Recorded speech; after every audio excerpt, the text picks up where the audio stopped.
त्यहाँदेखि मात्रै कुराकानी त पाखो खोलिदिनु हजुर यो खाँबो चाहिँ यही बस्छ होला यो खाँबो उखोलिदिनुपर्छ किनभने चाहिँ तपाईँको यहाँ बाँस सबै बाँस आउँछ हो खाँबो त खोल्नै पऱ्यो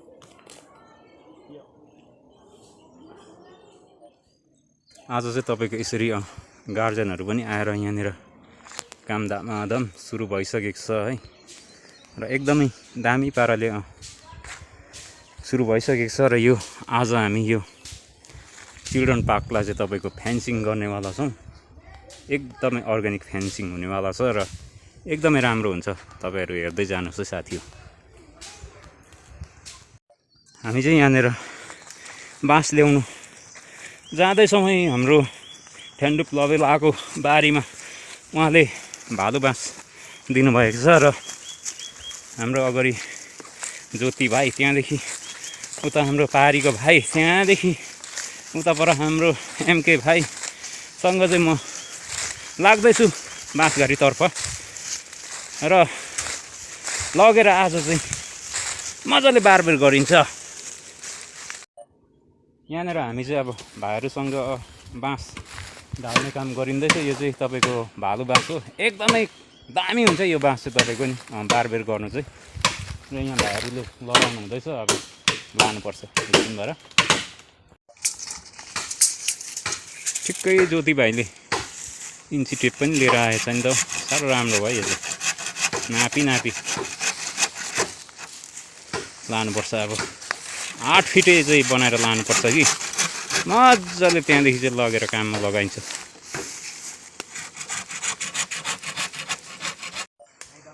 यहाँनिर तपाईँको एकदमै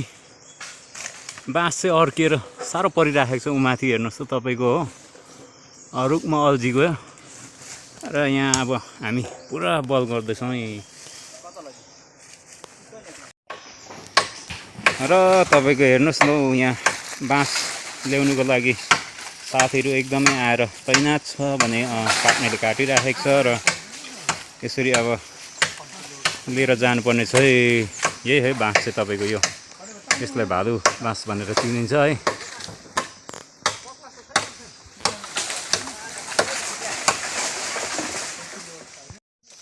यहाँ तपाईँको साथीहरूले बाँस तान्ने काम गर्दैछ धामाधाम है भने तपाईँको यता साथीहरू फेरि भेलिएर यहाँ बोक्नुको लागि तयार है र हामी काट्दैछौँ बाँस चाहिँ यसरी अल्झेर उमाथि ड्याम्मै है रुखमा अब त्यो कसरी झार्नुपर्ने हो त्यहाँ अब सोच्दैछौँ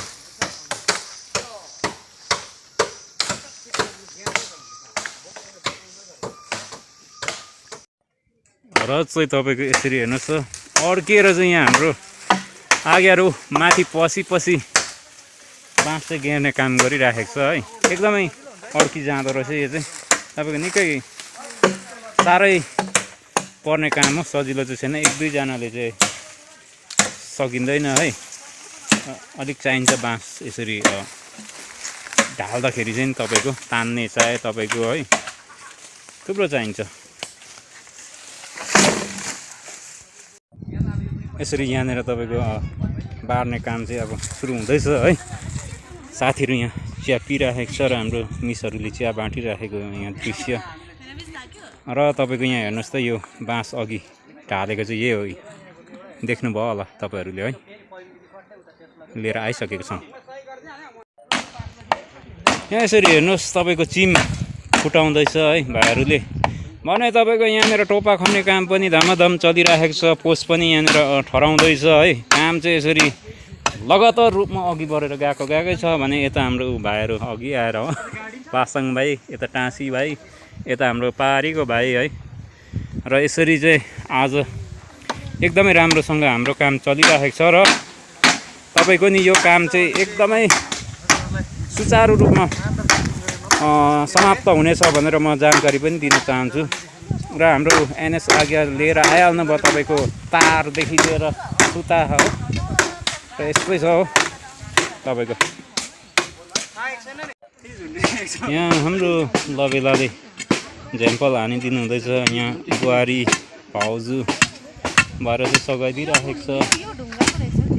र एकदमै राम्रोसँग निकै चाम्रो होला सर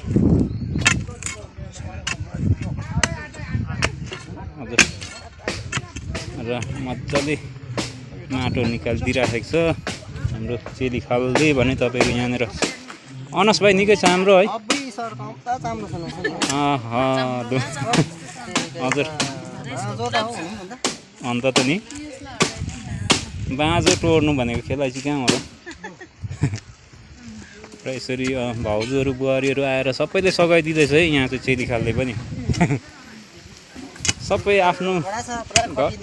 हजुर घरको काम छोडिराखेर चाहिँ एकैचोटि स्कुल भनेपछि चाहिँ हाम्रो गाउँको साथीभाइहरू चाहिँ मरिहत्तै गर्छ है साँच्ची भनेको यो चाहिँ म तपाईँहरूलाई लेखेर दिन्छु र यसरी यहाँ हेर्नुहोस् तपाईँको बाँस फुटाउने काम चलिराखेको छ है यहाँनिर हाम्रो भाइहरू छ यहाँ हाम्रो उसै शान्तिबुवा पनि छ हो आएर साह्रो मजाले